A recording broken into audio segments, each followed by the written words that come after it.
Hello friends, आप लोग सब कैसे हो। उम्मीद करता हूँ आप सब अच्छे होंगे, मस्त होंगे, स्वस्थ होंगे। तो फ्रेंड्स, आज है हमारे 26 अक्टूबर 2023 करंट अफेयर के ओनली 15 एमसीक्यूज लेकर आया हूँ, जो कि मैं प्रतिदिन लेकर आता हूँ। तो ये हमारे एमसीक्यूज आगामी परीक्षा से रिलेटेड होने वाले हैं, जो कि आप किसी भी एग्जाम की परीक्षा दोगे तो आपको करंट अफेयर के जो कि क्वेश्चन आपके बाहर नहीं जाने वाले हैं। तो इसके लिए आपको हमारे पर डे करंट अफेयर को वॉच करना पड़ेगा। ठीक है, तो हमारे चैनल को सब्सक्राइब कर लीजिए, बेल आइकन वाली घंटी को ऑल पर दबा लीजिए, ताकि हमारे आने वाले हर वीडियो आप तक जरूर पहुंच जाए। ठीक है, और आप उन वीडियो के माध्यम से 2023 में सिलेक्शन को पक्का कर सको। तो चलिए फटाफट क्वेश्चन को बढ़ते हैं। तो फ्रेंड्स, हमारा पहला क्वेश्चन होने वाला है, हाल ही में विश्व पोलियो दिवस कब मनाया गया है। तो विश्व पोलियो दिवस 24 अक्टूबर को मनाया गया है। ऑप्शन नंबर हमारा तीसरा वाला इस राइट आंसर हो जाएगा, ये हमें याद रखना है। तो चलिए इसके हम डिटेल में बात कर लेते हैं। तो विश्व पोलियो दिवस रोटरी इंटरनेशनल द्वारा मनाया गया था। भारत में पोलियो के टीकाकरण की शुरुआत पहली बार विश्व स्वास्थ्य संगठन द्वारा साल 1995 में की गई थी। इसके बाद से ही बच्चों को वैक्सीन लगाई जाने लगी थी। साल 1962 में पहली बार अल्बर्ट साबिन द्वारा की गई थी। वहीं साल 1980 में पोलियो से संक्रमित लोगों से सबसे ज़्यादा मामले देखे गए थे। ठीक है, तो चलिए अब बढ़ते हैं हमारे दूसरे प्रश्न की ओर। ये रहा आपका दूसरा प्रश्न, हाल ही में किस देश ने भारत को मुफ्त पर्यटक वीज़ा प्रदान किया है। ऑप्शन है मालदीव, सिंगापुर, श्रीलंका या इनमें से कोई नहीं। तो इसका जो राइट आंसर हो जाएगा हमारा श्रीलंका। ऑप्शन नंबर तीसरा वाला इस राइट आंसर हो जाएगा, ये हमें याद रखना है। ठीक है, श्रीलंका ने भारत को मुफ्त पर्यटक वीज़ा प्रदान किया है, ये हमें याद रखना है। चलिए बच्चों, बढ़ते हैं अब तीसरे प्रश्न की ओर बिना देरी किए हुए। ये रहा हमारा तीसरा प्रश्न, हाल ही में भारत ने कहाँ वनों पर संयुक्त राष्ट्र मंच बैठक की मेजबानी की है। ऑप्शन दिए हैं बेंगलुरु, देहरादून, भुवनेश्वर या इनमें से कोई नहीं। तो भारत ने कहाँ वनों पर संयुक्त राष्ट्र मंच की बैठक की है।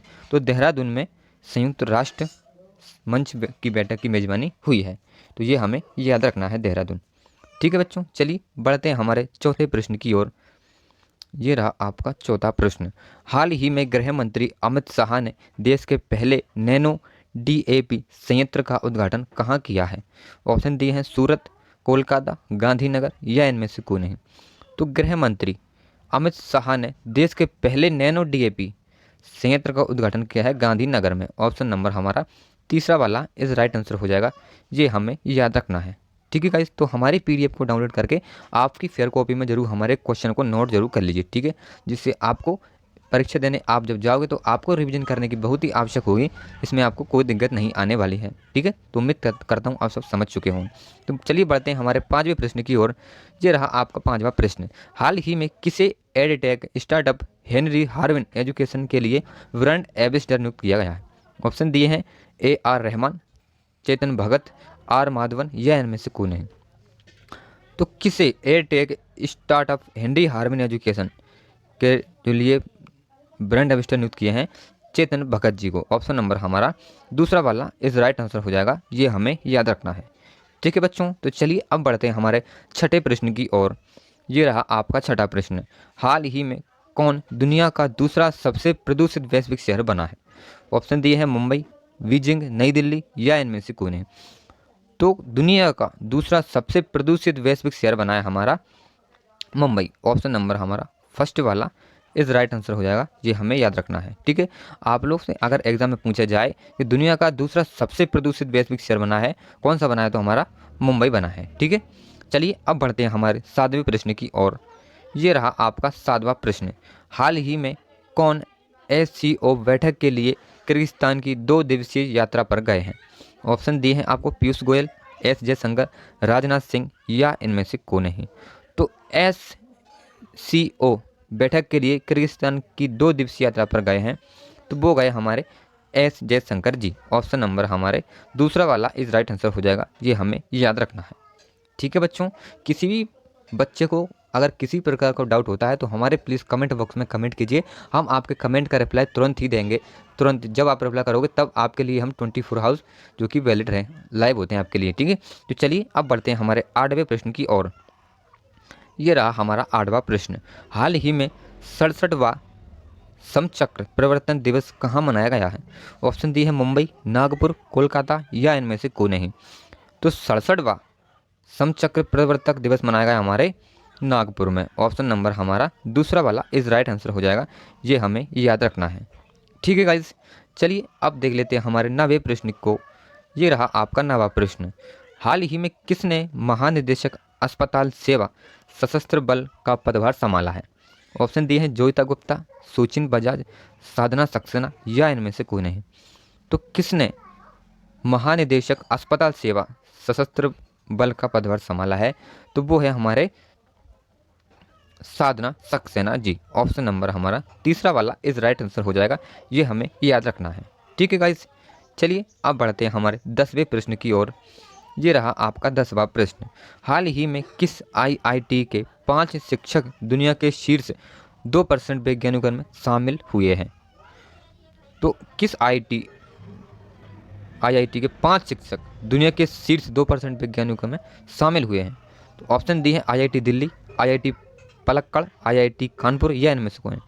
तो आईआईटी पलक्कड़ के जो कि शिक्षक है, 5 शिक्षक, वो दुनिया के शीर्ष 2% वैज्ञानिकों में शामिल हुए हैं। ठीक है, तो हमारा राइट आंसर हो जाएगा ऑप्शन नंबर 2।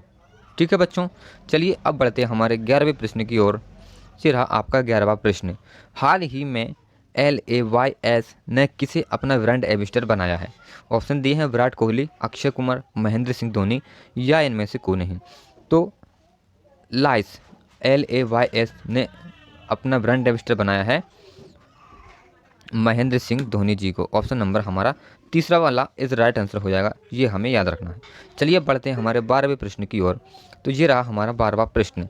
हाल ही में रिचर्ड राउंडट्री का निधन हुआ है, वह कौन थे? ऑप्शन दिए नेता या लेखक, अभिनेता या पत्रकार या इनमें से कोई नहीं। तो वो हमारे थे रिचर्ड राउंडट्री, वो हमारे थे अभिनेता। ऑप्शन नंबर हमारा दूसरा वाला इज राइट आंसर हो जाएगा, ये हमें याद रखना है। चलिए अब बढ़ते हैं हमारे 13वें प्रश्न की ओर। तो बच्चों ये रहा हमारा 13वां प्रश्न। हाल ही में ECI ने किसे अपना राष्ट्रीय आइकॉन नियुक्त किया है? ऑप्शन दिए हैं अजय कुमार, राहुल द्रविड़, राजकुमार राव या इनमें से कोई नहीं। तो ECI ने किसे अपना राष्ट्रीय आइकॉन नियुक्त किया है? वो है हमारे राजकुमार राव जी। ऑप्शन नंबर हमारा तीसरा वाला इज राइट आंसर हो जाएगा, ये हमें याद रखना है। ठीक है बच्चों, तो चलिए अब बढ़ते हैं हमारे 14वें प्रश्न की ओर। ये रहा आपका 14वां प्रश्न। हाल ही में बंगाल की खाड़ी से उठे चक्रवाती तूफान को किस देश द्वारा नाम दिया गया है?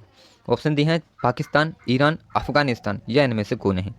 तो बंगाल की खाड़ी से उठे चक्रवाती तूफान को किस देश द्वारा नाम दिया गया है? तो वो देश है हमारा ईरान।